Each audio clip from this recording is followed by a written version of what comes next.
Alright, I've been asked to make this kind of video for a long time, and since there's nothing else really to talk about within the MMA whatever community, I thought that this would be the perfect time to bring up and discuss my thoughts, my full thoughts, making a video exclusively about weight cutting. I'm going to explain the process if you guys don't know what it is, but I'm going to go more in depth than I usually do, because normally I refer to this when I'm talking about a specific fighter or a specific instance. And what are my thoughts about this? I want to do this rather quickly. I don't want to make too long of a video about it, but a lot of you guys always ask me for my thoughts, so I thought I would just make a video right about this. And all of you guys always have something to say in the comments, so I know you guys are interested. But before we get into it, I just remind you guys to hit the subscribe button, like, comment, and share. We're trying to 20k by the end of the year, and it would just help me tremendously if you guys could just pitch in and add a subscriber to my account. But anyway, guys, I know you guys don't want to hear about that, so let's just talk about the whole weight cutting thing. What is weight cutting? I'm sure 99% of you guys already know this, but for those that don't, I want to summarize it real quick. Obviously, the day before the fight, the fighters usually, step on a scale and have to weigh whatever weight they have to weigh, whether it be welterweight, which is 170 pounds, or lightweight, which is 155 pounds. You gotta make weight the day before the fight. If you miss weight, you usually get 30% off your purse, or sometimes if you miss weight enough, you're gonna be removed from the fight entirely. And usual fighters will do to get to a certain weight, whether it be 170, 185, or whatever you have it be. They usually cut out their water weight by sweating, going into a sauna, because there's so much water in our bodies, and that is most of our weight, so you can remove a lot of weight purely just from sweating. And of course, it's dangerous, you're dehydrating yourself, but these are the type of things that fighters have to go through. And yeah, that's kind of the norm in MMA, right? And this is where it's become a problem, because we look at other fighters that are known as weight bullies. Now, what are weight bullies? Now, these are people usually that tend to cut a lot of weight the night before, and then the day of the fight they explode massively, whereas on a Friday they might have to weigh 170 pounds. Some fighters might even weigh up to close to 200 pounds, so obviously they're going to have a massive advantage over their opponents if they don't cut that much weight. Someone like a Colby Covington is probably going to weigh significantly less than Khamzat is if they ever fought, despite both having to weigh in at 170 pounds the day before. Weight cutting becomes more and more of a thing, and way more distracting than it should be. I don't want MMA fights to be defined on who cuts more weight, nor do I want there to be questions of, hey, will this weight cut affect a certain person's chin or cardio? At the end of the day, the person should just fight, and we should be able to judge the fights based on the fighters, but a lot of these other details you just don't know about, and sometimes those can lead to questions, right? For example, the second MMA fight between Israel Adesanya and Alex Pereira. Adesanya knocked out Alex Pereira, but was that because of the weight cut, or was that because of Izzy's skill? Now, a lot of you guys might say, look, obviously it was because of Israel Adesanya's skill, but the truth is we won't know. I mean, Alex Pereira looked really good against Jan Blachowicz. It was a pretty close fight, but didn't seem to get rocked at any point by Jan Blachowicz, and obviously that was him moving up a weight class. So did that help him? I mean, there's so many question marks. Another weight bully is, of course, Khabib. You can't deny this. Even his fans have to acknowledge it. The guy cut a lot of weight, missed weight a couple times, and had a massive advantage over a lot of lightweights in that division, including Dustin Poirier, Justin Gaethje, Conor McGregor even. And what is my stance on weight bullying? I've said this before, but I'm gonna say it again, guys. If you can consistently make the weight that you're supposed to make, then honestly, do you. If you really feel like cutting 40 pounds of weight within a week, go ahead. I think at the end of the day, it's balanced, right? Because those that cut a lot of weight, usually they have some sort of side effect, right? Whether it be their chin, their endurance, their cardio even, as well as maybe even their strength, how they feel in there. It's dangerous to cut a lot of weight,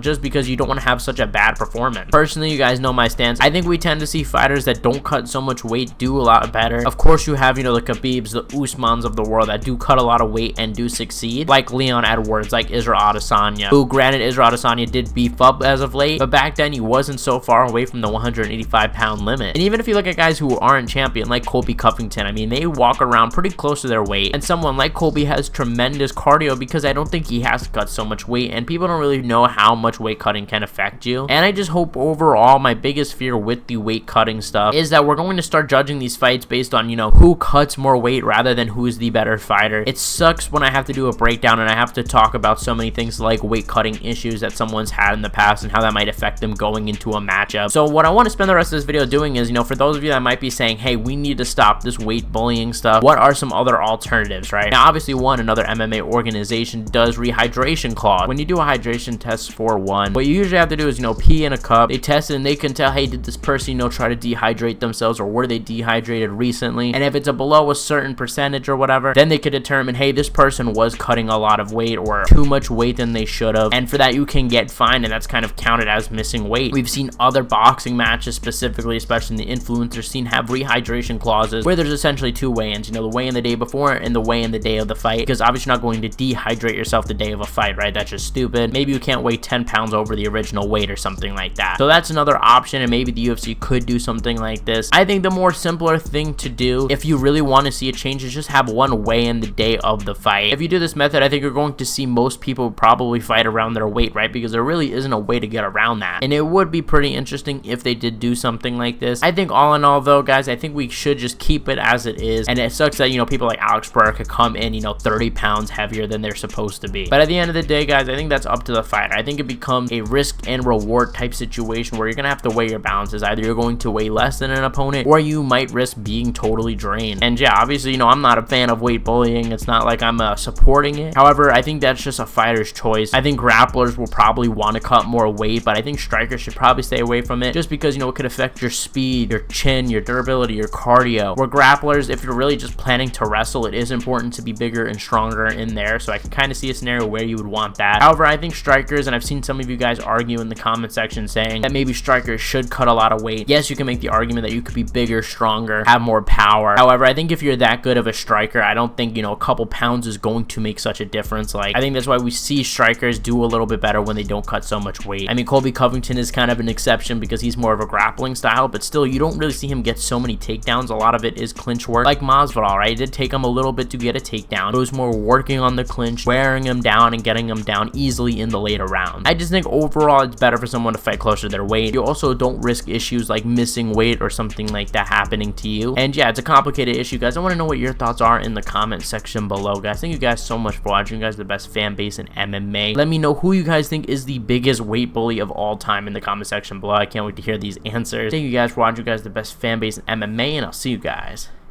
in the next one.